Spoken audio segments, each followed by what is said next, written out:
I've got 10 awesome things that I think you should do with your class before the end of the year.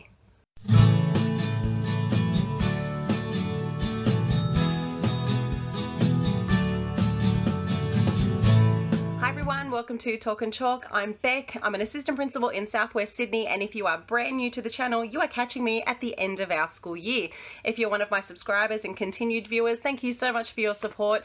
I love hearing from all of you. Lots of messages as we get towards the end of the year and people are going for new jobs and they're on new classes for next year. I love talking with you. If I haven't replied, please just message me again. I always try and answer, but it's been a bit crazy as we get to the end of the year, so the inbox gets a little bit full. So let's get into it today. If you haven't subscribed, all the links and everything are below, and if you like any of these activities that I suggest today, give me a thumbs up. I love hearing from you. If you've got a different activity that you think other teachers should be trying, pop it in the comments below so that all the other teachers can see it and we can share the great things that we all do in our classrooms.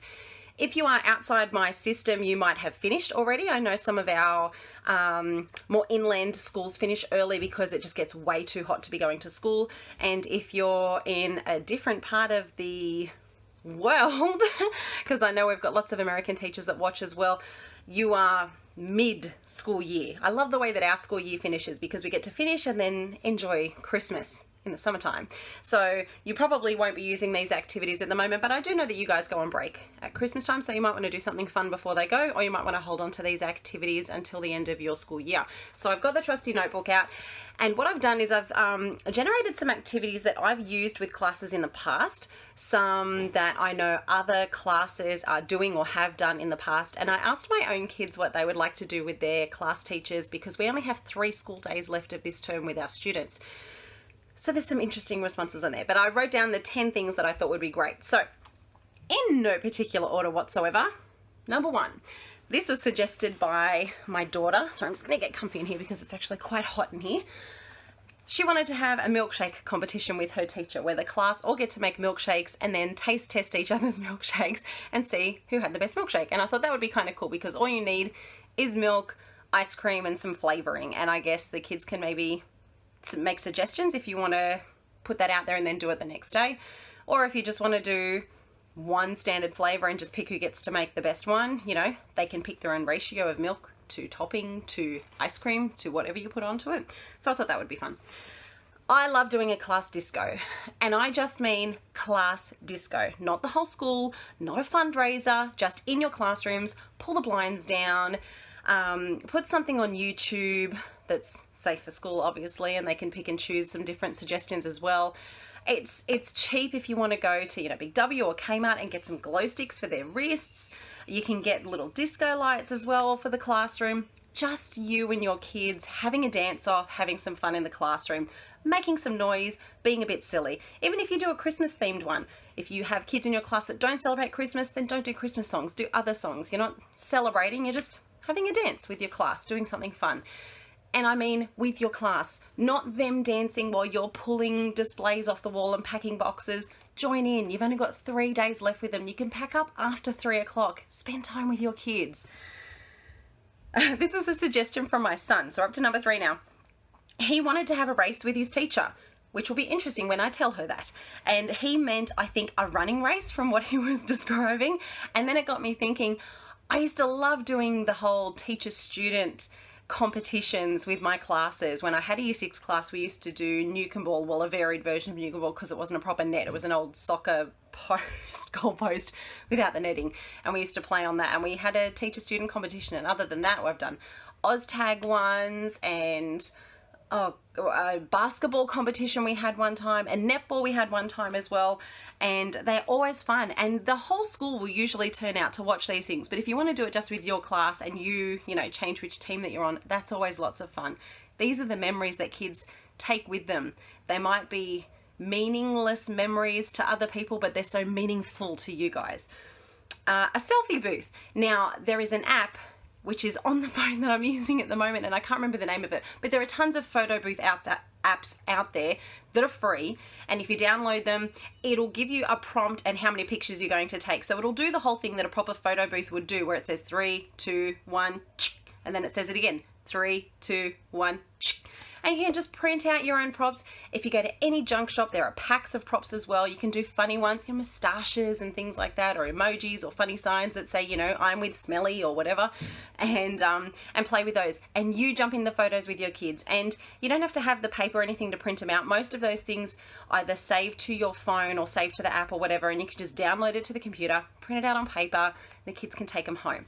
So that's a good one to do as well. And you can have that set up in the classroom on an iPad. If you trust your phone to be set up with the kids, leave your phone there for half an hour while they play with the photo booth, or while you play with the photo booth with them.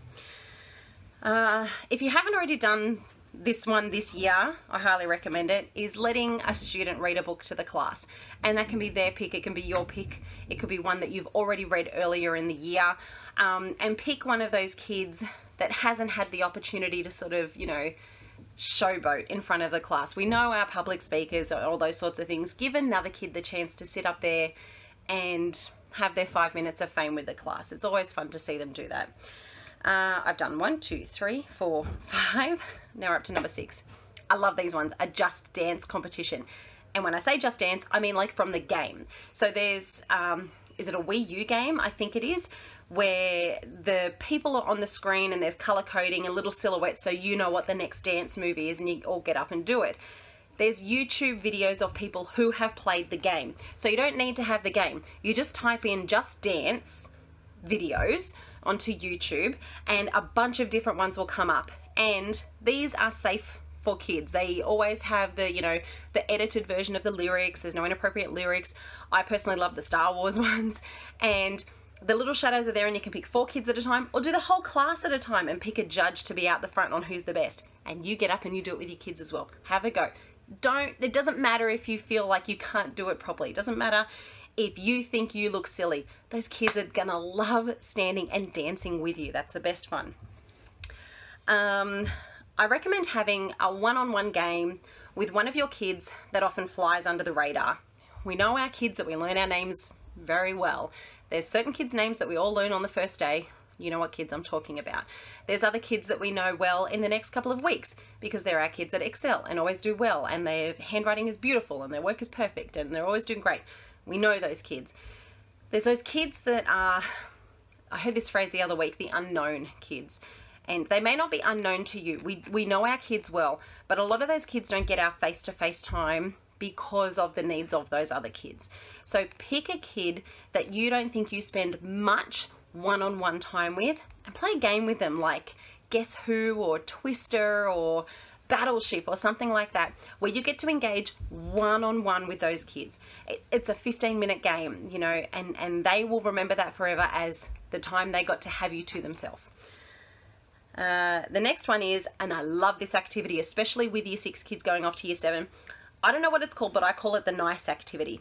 And I drew a bit of a sample for it. So what you do is you get, each student gets a bit of paper, colored paper, square paper, Brennings paper, whatever. You all get a bunch of different glitter pens, gel pens, texters. And then what you do is you write your own name in the middle of the bit of paper. Everyone does it. You sit in a circle. Everyone does it. Have something to lean on. And then what you do is you pass your bit of paper to the person next to you. Everyone goes the same direction. So whether you're going clockwise or anti-clockwise, whatever, pass to the person next to you.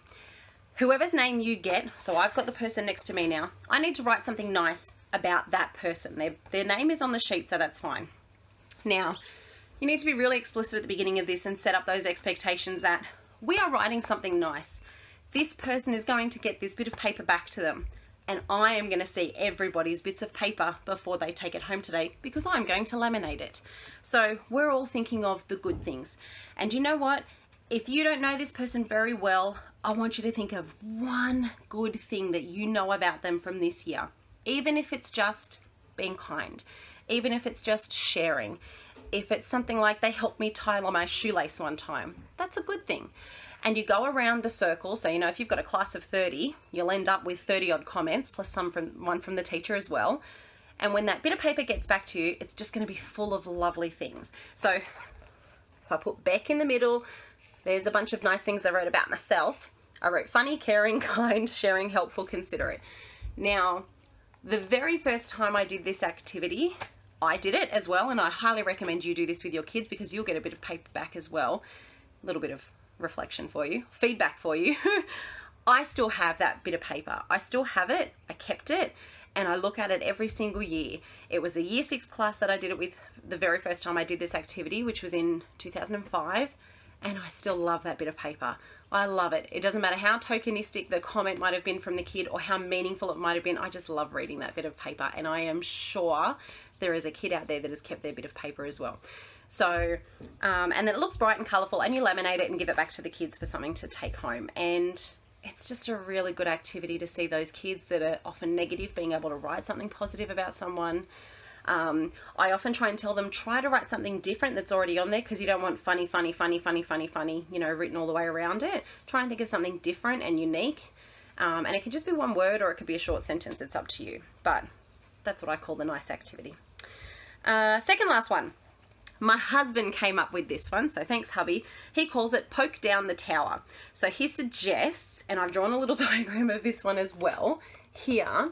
So put in like the center of the room a stack of plastic cups, kind of like a pyramid, a tower. So maybe only, what have I got, 6 cups there, not too big. And you stack them up, and then, it's my drawing of them stacked up. And then around the room are groups of kids. And as a group, they need to work together to create a giant poking stick using straws. So you'd have to feed the straws kind of into each other to be able to poke. Think back to the episode of Friends where they fashioned together a giant poking device to wake up the ugly naked guy. That's what I picture when he described it to me. You poke it, and whoever pokes down the tower first is the winning team. And you can play this multiple times with different kids, and they can all switch and move over, and you can get different styles of straws as well. Or you can think of something else to do it with, you know, powder pop sticks and tape them together, or whatever. But it's poke down the tower. And that could just be something that they work together to do. I mean, it's a bit of a STEM activity, I guess, depending on what resources you have. Oh, I'm just thinking you could try it with pipe cleaners. That would be interesting.